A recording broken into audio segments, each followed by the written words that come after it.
I don't see any big deal. I don't know why Bonucci had this interview. That's why when I tell you the coaches, managers are important in the mindset of the players. Say hello to everyone. It's football. Is our mascot? It's our mascot.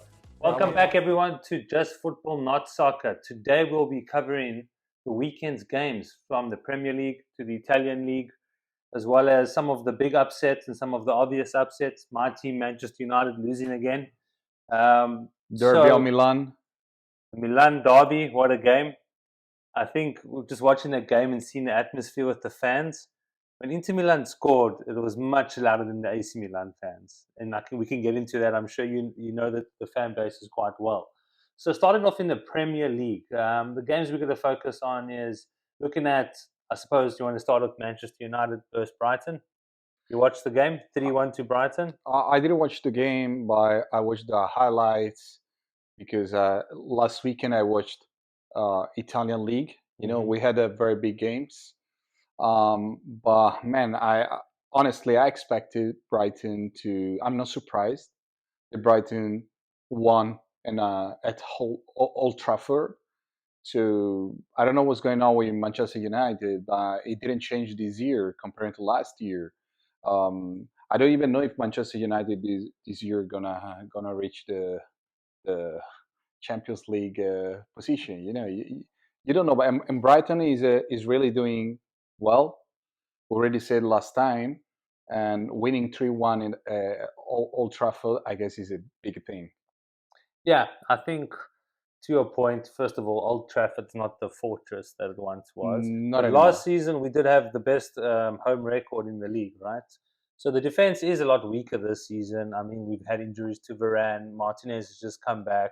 Wan-Bissaka is now injured. I think our team is in a lot of, some would use the word turmoil, I think. But we've spoken about Brighton previously on how good they are. De Zerbi's got them well-oiled machine. And they had 4 or 5 players missing.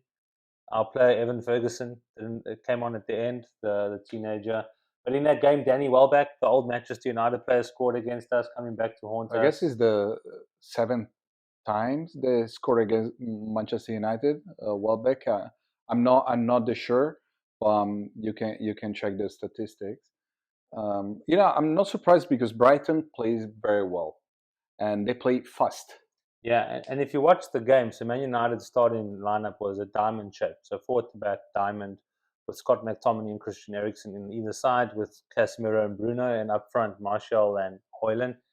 But the first 20 minutes, this is Man United now. The first 20 minutes, like even again the game that we played previously, we played very well. The minute we concede a goal, everyone drops their head. It's mentality, right? Don't you feel also that Ten Hag is changing too much the players, the positions? I don't know what is the real team. I mean, the first team. We don't have a first 11 because every time we've brought in players, they're either injured, like Mason Mount, he's injured. Okay, Amrabat we brought injured. Højlund, the first few games he had an injury. We just don't have our. Why do you have so many injuries? Probably the preseason training. Yeah, Man United's come under a lot of scrutiny for the preseason, actually. Traveling to America, to Europe, too many games. Last season, we played over 60-something games. I mean, we got to 2 finals. We went all the way to the end in the Premier League.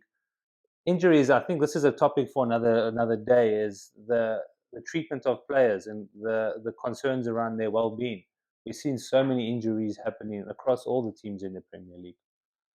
But yeah, another disappointing weekend for Manchester United. But as expected, I mean, fans like you, I guess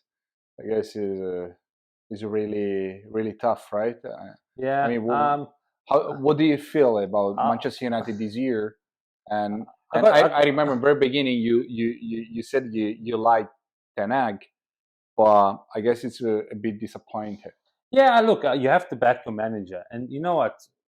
I don't want to talk too much about Man United because we'll talk about it forever. But what I would say is one thing: if you look at the stats, if you compare Jurgen Klopp, Pep Guardiola, and Erik ten Hag in their first few seasons, Klopp finished, I think, 8th, 4th, 4th. Then Pep Guardiola came into a team, didn't win the league. So this is Ten Hag's second season, right? First season finished 3rd, got to a final in the FA Cup, lost, won the League Cup. and he's improved players. That's the main thing. Marcus Rashford had the best season he's had. Aaron Wan-Bissaka, the low. But I think this season is going to be one of those turbulent seasons. And if you look at the history of Manchester United with Mourinho, Van Gaal, second season before all they got fired, the dressing room was up in arms, like we've seen with Jadon Sancho. Yeah, but But do you feel that the dressing room is all the players they are following Ten Hag? Ten Hag, Diaz, even the personality. He has big personality, strong personality. But I don't know if his personality matches with all these young players. I just think these young players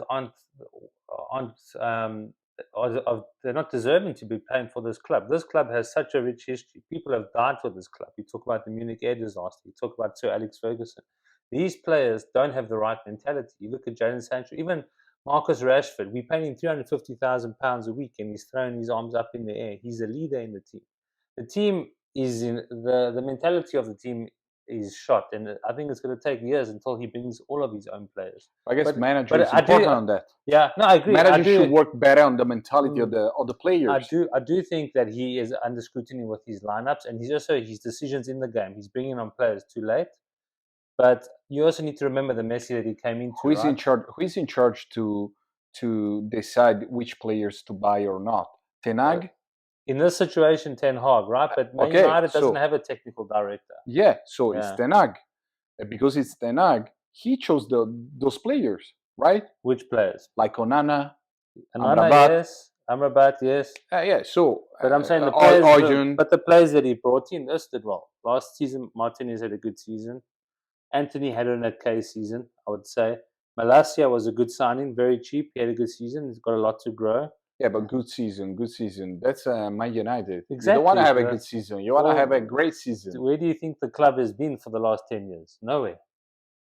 This club has a lot more issues than meets the eye. And I think when I look at Juventus, there's a lot of issues that you know about that I'm not aware of. And I think, like even now with the way they treated Bonucci, the way he... I mean, that's a bigger thing. Yeah, I have a big opinion. I have a strong opinion. Right? Yeah, I have a strong opinion. Going to Juventus and to Bonucci, I believe, Bonucci had previous problems with the coach Allegri. Already years ago, when Bonucci went 1 year to Milan. Okay. Because he had a huge fight with Allegri, so they didn't like each other already before.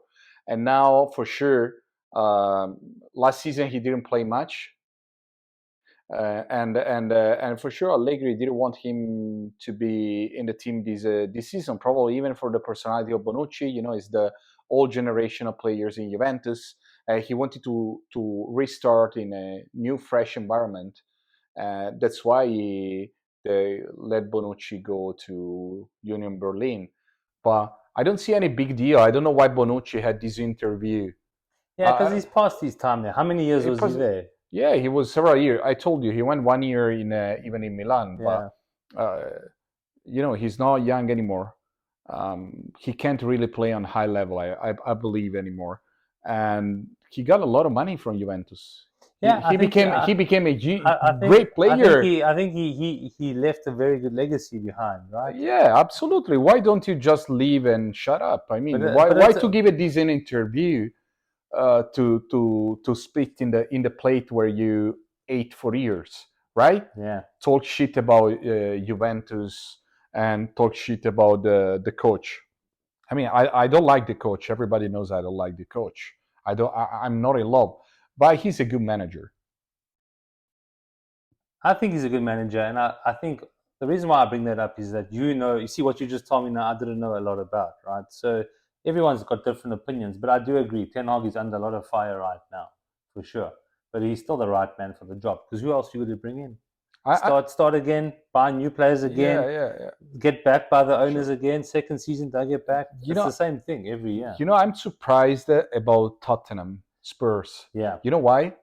Not about the results. Okay, they won the last minute with Richarlison and Kulusevski.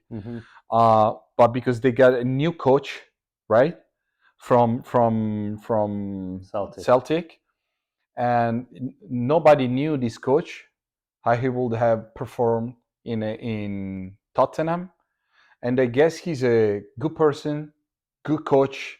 He knows how to work and talk to the players, and they sold the Hurricane to Bayern, and man, they're doing better than last season. So that's why when I tell you that coaches, managers are important in the mindset of the players, I right? agree. I agree. Think about Richarlison. Mm. Richarlison last season probably he didn't score in Or the Premier League. just last week when he was on Brazil duty, he came out and said he has some mental health issues. Yeah. So And I guess the coach, the manager, uh, for sure he had a good impact to Richarlison. Yeah, because he's playing with him and he scored a very important goal.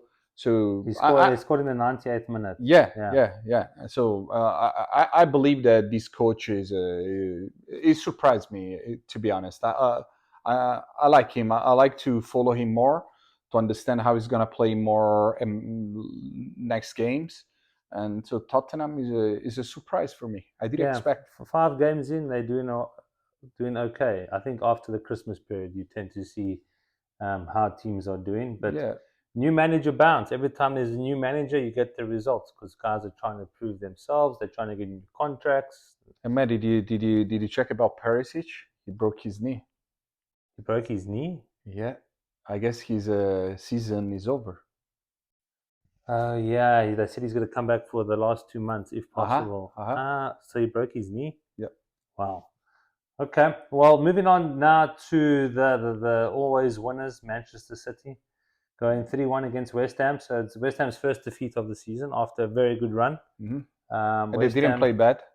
West Ham continuing their form. It was actually a very good game, back and forth. Very good game. The Very good result game. was 3-1 to Manchester City at the Olympic Stadium in London. So for Manchester City, the new youngster Doku scored, and Bernardo Silva, then of course Erling Haaland and James Ward-Prowse for West Ham. Still continuing his Haaland scored, but he missed the multiple goals. Yeah, he did miss a few sitters. Yeah, he did not have a good day, I guess, I believe. But at the end of the day, he always But I scored. think that defines what a good striker is, right? You try again.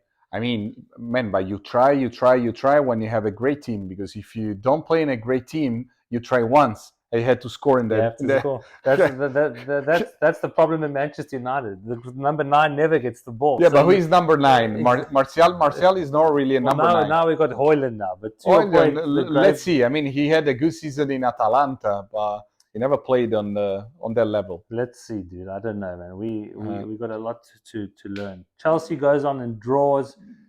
Then obviously the big game of the weekend, which was on Sunday, was Everton Arsenal.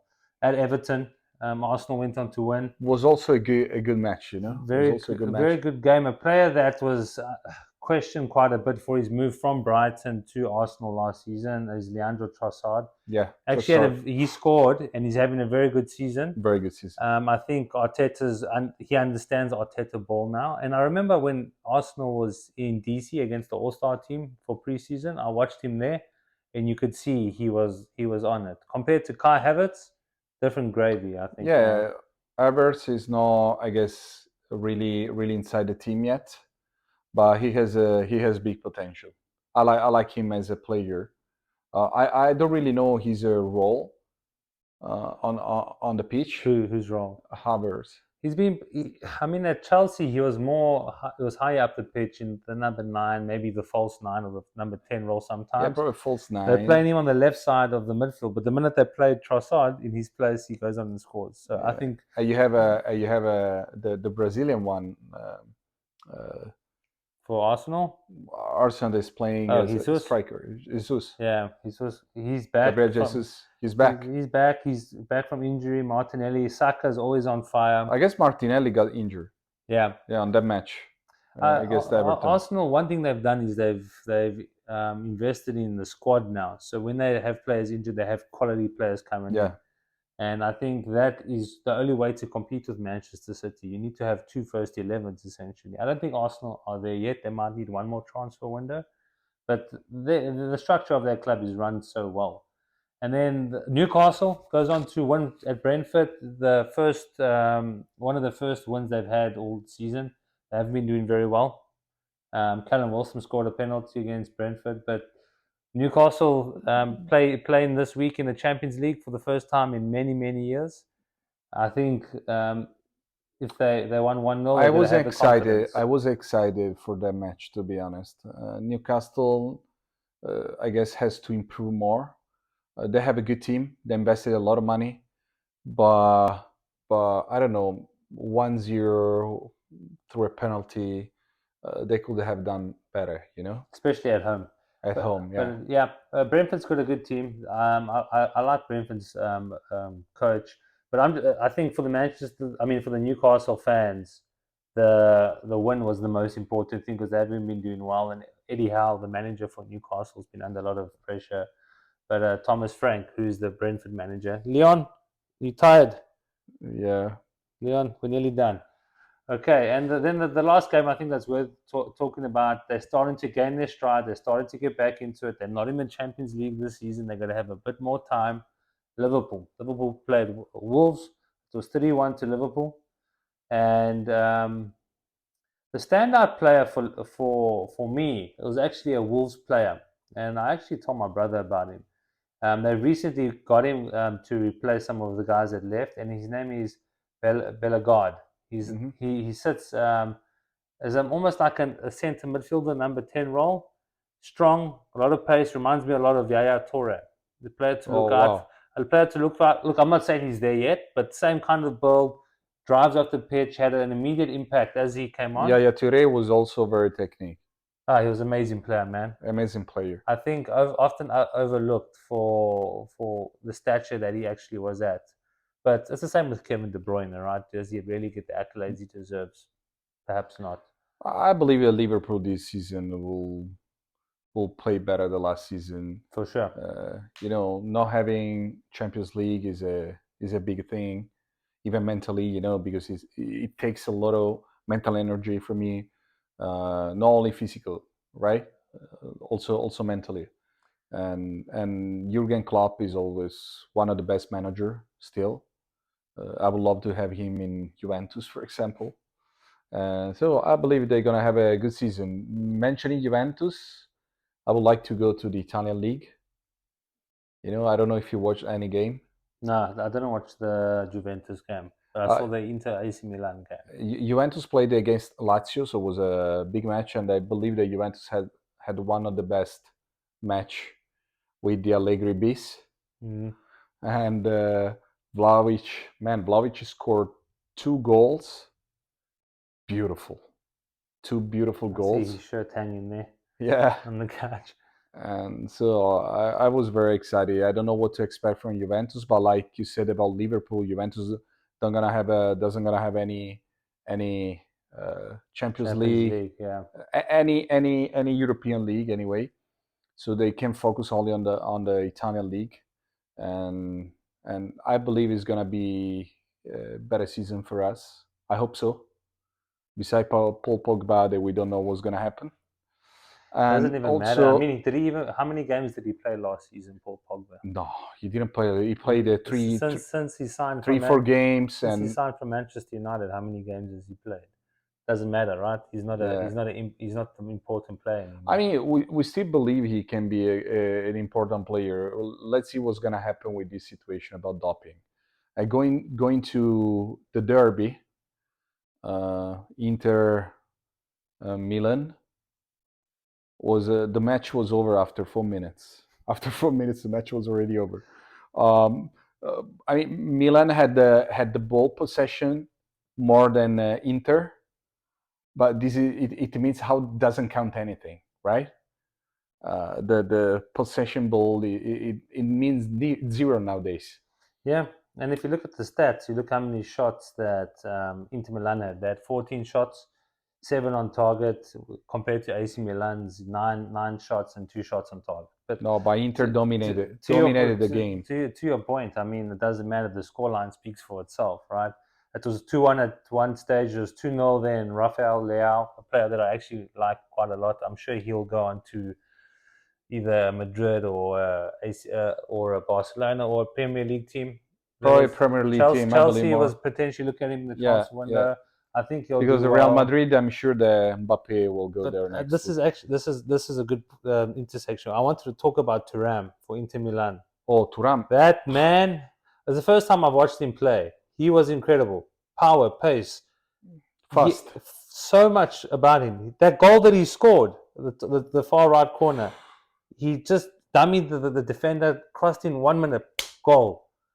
And I was like, this guy is good. But the whole game, he had that AC Milan defense on their Yeah, knees, man. yeah. I think he's a good player to look out for. Yeah, I don't know yeah. how consistent he is, but He's first time very seeing him, dangerous, I you know? think he incredibly dangerous, man. Dangerous player.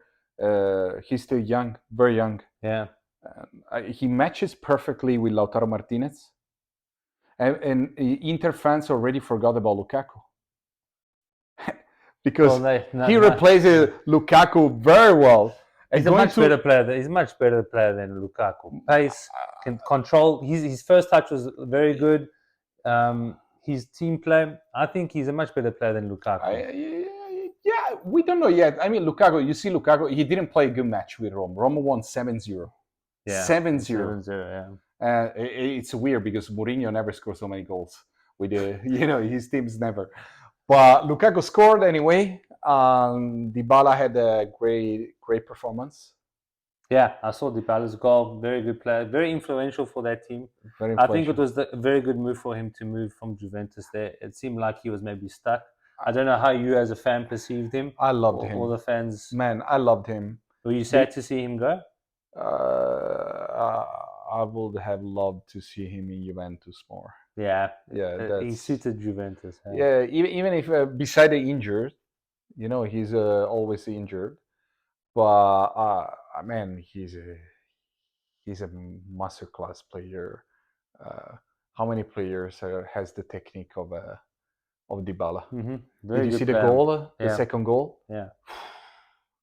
No, I think he's good. And you know what? I think talking about Roma and Mourinho, I think everyone has their opinions on him, but everyone in some way loves him for what it's worth, right? Because of the career there that he's had. And I think when he leaves football, we're losing a kind of character. Yes, now that he's older, he's matured a lot. He's not the same manager that he once was. But when you see his team do well and you see some of his post-match conversations that he has with the media, he's still very interesting. He's still got humor. Yeah. And I think with regards to his Roma, press conference, the best. The best. But when you look at Roma, right, they don't have nearly as much funds as maybe something like Inter Milan, or I don't know how Juventus's financials are looking now. But Roma's always been a team in the last few years just picking the right players. Like they got the English players, Smalling and Obi up front. And then the player that I think is very good for them is the captain for Roma, Pellegrini. I think he's a very good leader. But my point is that I just appreciate what Mourinho does with the limited resources that he gets from that club. I don't think he has so limited resources. Yes, you buy players from zero, but you had to pay high salary. And what would you say the average salary of like a top Italian team is? Like for players playing at Juventus or Inter Milan? The top player? Yeah, what do you think they get in per week? I mean, the one that get paid the most. Pogba was actually the highest paid player, right? Is Pogba. Yeah, but I'm saying, so like for Roma, what would it be, like 20,000 euros a week? I believe that Lukaku takes 6 or 7 millions a year. Yeah. But he's a different conversation. Yeah, it's not a cheap salary. So, no, he's not. And Mourinho, I believe he has a good team this season. He has Sanchez from PSG, Renato Sanchez. He scored a very good goal. He scored a good goal. He has War from Lyon. I mean, Dybala, Lukaku, Esharawi, Pellegrini, Cristante, Smalling, Llorente, Christensen. Come on. That's a good team. It's a good team. It's a good team. I like them, yeah. I mean, I would hope they're going to do some great things. Because, I mean, Roma is a team in a city that I quite like as well. I'm more surprised this season about Napoli. If you remember, I told you in the very beginning, of our podcast, probably the first episode. I don't believe Napoli can do the same like last season. Do you think they're missing Kim and Jay? Not only that, also the coach, the manager Yeah. is important, and Rudy Probably, Garcia. probably a lot more important. Yeah, Really, very important. You know, they lost against Genoa. Man, Genoa was in the second division, Mm. and uh, they didn't play well. They didn't score. They didn't lose. Sorry, 2-2 on the second half, almost at the end. They score in some minutes 2 goals, but they played really bad. Yeah. No, I think the Italian league. It seems like the big teams have bolstered their squads, meaning they've invested. I think it seems like they're playing well. Let's see how they fare in the Champions League. Let's see. Milan also had a good transfer market. Reinders, uh, Pulisic. Hmm. There are good players. Loftus Cheek, unfortunately, got injured. Magnan is a good probably the best goalkeeper now in the European market. Also, Theo Hernandez, great player. Leao, Giroud. Yeah, I like. I mean, it's not a bad team. No, it's not a bad team. I mean, I just feel like a lot of these Italian teams are buying players, maybe not early on in their career where they're going to be very good. They're buying them later on. I mean, not every player. Not every player. Reinders is a young But player. if you look at the average age of now Inter Milan's team, one player that I must commend for the game was Mkhitaryan, Henrik Mkhitaryan. But Mkhitaryan is He had a very good game, man. He split that defense in scored 2 half. goals. Is very important in the. He had an assist as well. Yeah, an assist. I think he, as an ex-Manchester United player, that I don't think came into the team at the right time. I Look, think Inter bought a very talented player, Italian player, Frattesi. Yeah. But Mkhitaryan is still playing instead in his Frattesi. place. Yeah. Mkhitaryan, I mean, I've watched the last 2 Inter Milan games, the home game that they had, and then the league game they had before that. I think he's going to have a good season, but he's also a bit older. I don't know how consistent he'll be. But that's it. We've come to the end of the show. Premier League and Serie A covered. Great. This week, Champions League is on. We look forward to it. We will be back with looking back at this week's Champions League games and maybe some Europa League. Nico, any closing remarks? Happy to have this podcast with you, man. Yeah. And this is good. Nice and Leon, chat. Thank you for joining us Leon, again. Leon loves football. Say hello to everyone. It's football. He's our mascot. It's our mascot. Our boy. Thank you, guys. Please like and subscribe again. Like and subscribe, as Mico does. Take care. See you soon. Ciao. Forza Italia.